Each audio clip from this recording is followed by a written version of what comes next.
This video is brought to you by Surfshark VPN, who for years have delivered humanized privacy and security solutions to safeguard your data and privacy online. Virtually travel the world, browse privately by encrypting your internet activity, block ads and malware that get in your way, and much more thanks to their easy-to-use tools. Plus, get an extra 4 months when you sign up using offer code SKILLUP at checkout. More details after the video.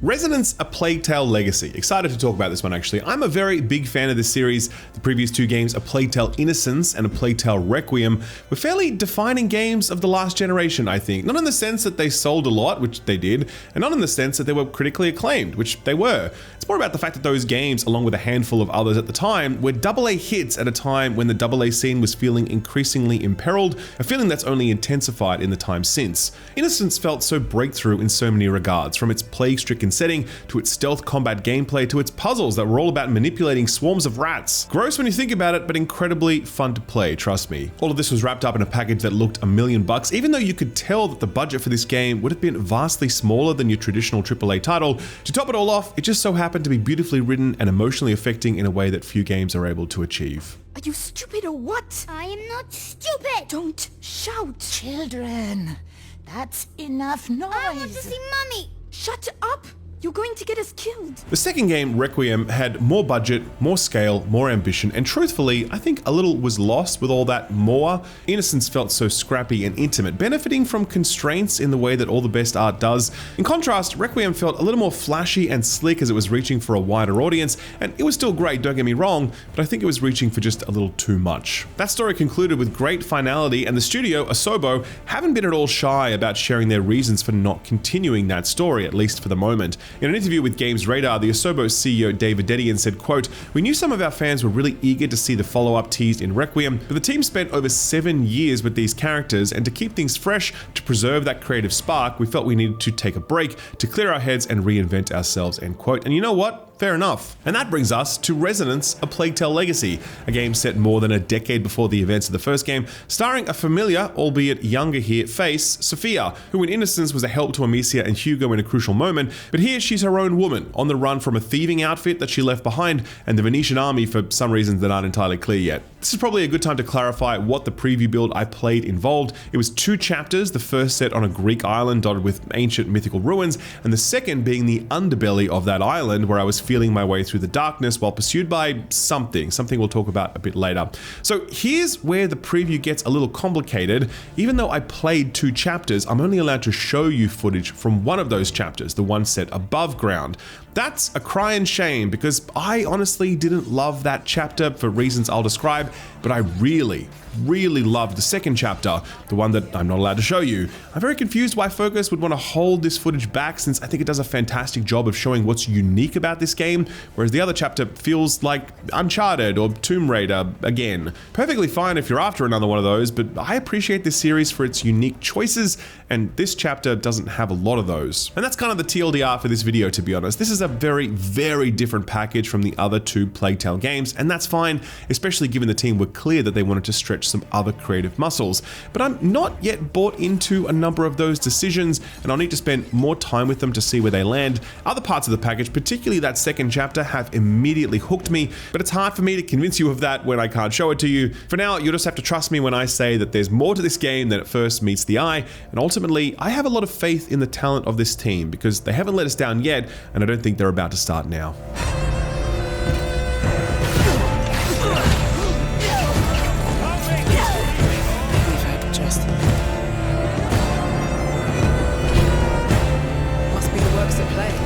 Let's bite off the meatiest bit first, combat. Combat in the previous Plague Tale games was never about full frontal assault, since Amicia was a teenage girl and she wouldn't fare well squaring off against armored brutes. Instead, combat was about using meager tools like a sling to distract or stun guards while manipulating your environment to your advantage. A guard protected from the rats by torchlight instantly became rat food when you extinguished said torch, and so combat was actually more of a puzzle game than anything else.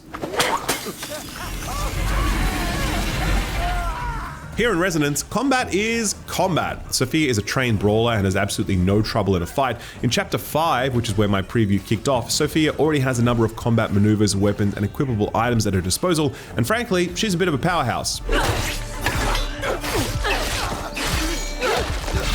Asobo have said that they've taken inspiration from Ghost of Tsushima's combat, and you can feel a bit of that here in the pacing and clashiness of combat. It's driven by 3-hit combos where Sophia explodes forth, but she can quickly be repelled by enemy steel. Similarly, enemies will circle and await their turn to strike, colored flashes denoting moves that should be parried or dodged. Your head off, scum! At a foundational level, it's very simple stuff. There's only one attack button and only one melee combo, though different animations will trigger when doing that. Crucially, holding down the attack button will unsheath a hidden dagger, and this is Sophia's quickest way of dispatching foes, with the trade-off being that enemies can easily repel this attack if they aren't already staggered. There are also little flourishes here and there. A grapple allows you to pull down pesky archers. There are also throwable weapons, plunging jump attacks, but there doesn't seem to be any stealth takedowns, or if there are, I wasn't able to trigger them when sneaking up behind guards. The positioning of enemies in each of the combat spaces makes pretty clear that this is not a game where stealth is the goal. Sophia charges headlong into groups of foes who can see her coming from a mile away, so the contrast to the previous Plague Tale games couldn't be any starker. Interrupting something? Gotta say though, all of this is perfectly fine, perfectly functional, but it really wasn't ringing my bell all that much. We've all played combat that is deeper than this, that feels better than this, that's more playful and expressive than this. I do get the sense that the combat sandbox will open up as the game progresses, but here in this moment, it felt a little rote, and that was a bit of a disappointment, to be honest. I love how much the Plague Tale games took an innovative approach to the question of combat, not shying away from it as much as looking to accomplish the same goal by different means. No game I'd ever played had asked me to turn swarms of rats against my foes. If Resonance has similar innovations in its combat design, they certainly aren't here in this portion of the game. Fight for the homeland you left behind! Respect. You can't. Oh, I have it. You know I do. Just as Asobo have changed up the core gameplay model, they've also adopted a very different approach to storytelling. This is a prequel set before the events of the first two Plague Tale games, but it's its own self-contained story. You absolutely do not need to have played the previous games before playing this one, making it a very easy jumping in point for anyone. Sophia is the star of the show here. She's a stark contrast to Amicia, who was a scared, untrained teenager. Sophia, on the other hand, is a fearless and fearsome pirate, or thereabouts. She ran with a gang for a while, but made the decision to leave them, taking with her a precious artifact and a journal that led her to this mysterious island. It wasn't the only thing leading her here though, because Sophia is also having visions of the past, visions that see her embody the mythical Greek hero Theseus, most famous for slaying the Minotaur. In these sections, you're transported back to the island as it once was, fighting in the packed arena for fame and glory. Catrius wastes no time! He's coming in! It seems like there's an A and B plot going on here in Resonance. The A plot is about this mysterious place and Sophia's unique connection to it. Later, Sophia will have visions that see her meet Daedalus, and the labyrinth that haunts her dreams comes into view. We've seen these mythic retellings countless times before, but Asobo's spin here seems genuinely interesting given its darker tone and mature themes.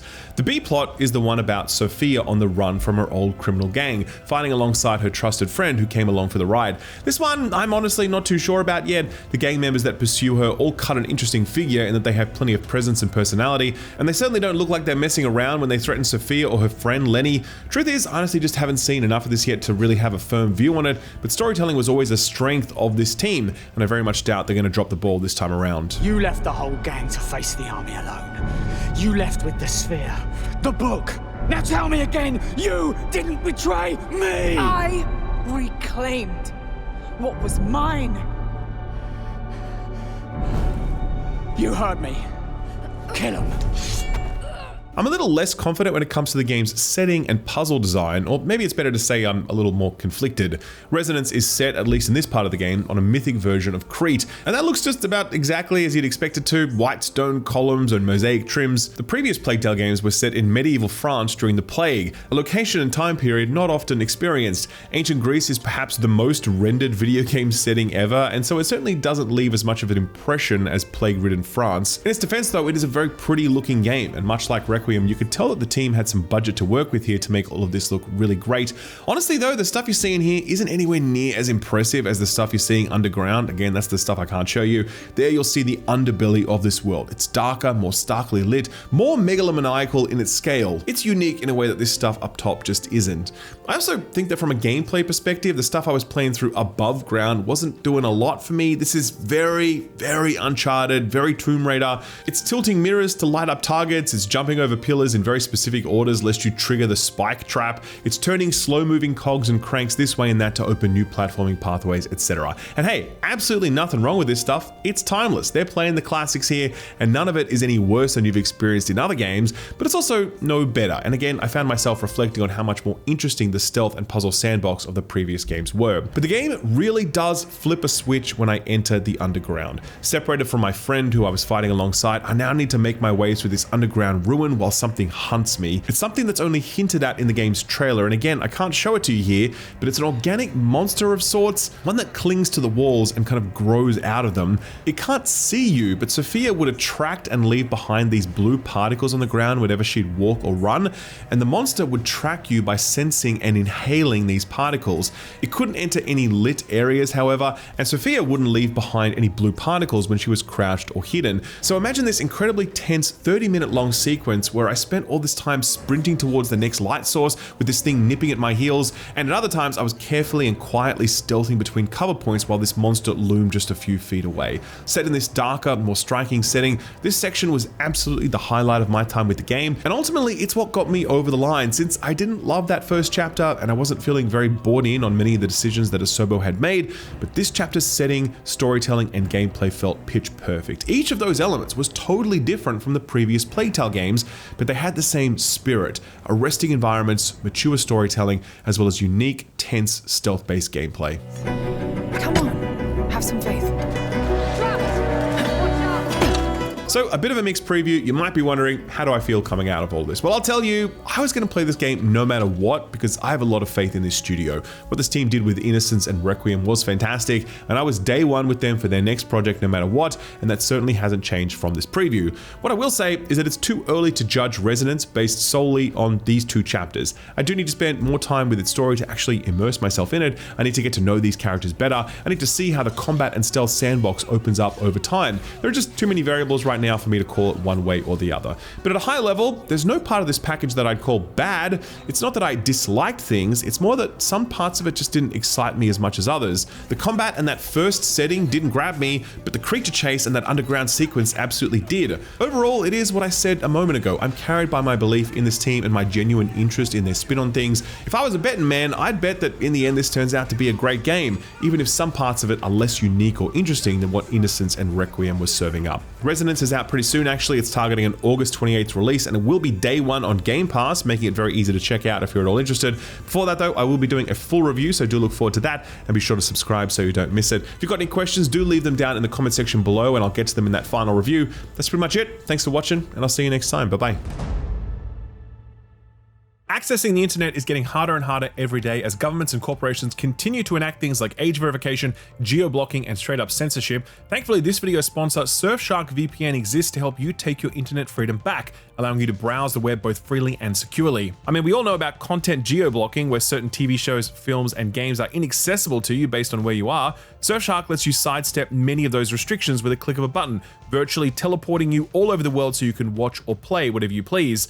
But there's also the online shopping angle too. I mean, regional pricing is a thing, and depending on what you're buying and where it's being shipped to, certain online retailers won't let you make purchases depending on where you're located. Again, Surfshark lets you quickly and easily get around many of those restrictions so you can buy what you like and get a good deal while doing it. Of course, there's also the security angle. Surfshark encrypts your data, making it safer to browse the web, and their dedicated antivirus or alert tools take security to a whole new level, protecting you from viruses or malware and notifying you if a large-scale hack occurs that may leave your data exposed. It's super convenient since Surfshark can be used on a range of devices from PCs to phones to tablets and more, and their intuitive user interface makes it so easy to use. Sometimes it's as little as one click and you're away. I love it. I would never not have it installed on all my devices, and if you want to check it out for yourself, you can visit surfshark.com/skillup, and if you use offer code SKILLUP at checkout, you'll get an extra 4 months when you sign up. A great deal for a great product. That's surfshark.com/skillup. Offer code SKILLUP at checkout for an extra 4 months. Thanks Surfshark for sponsoring the video, and thank you for watching it.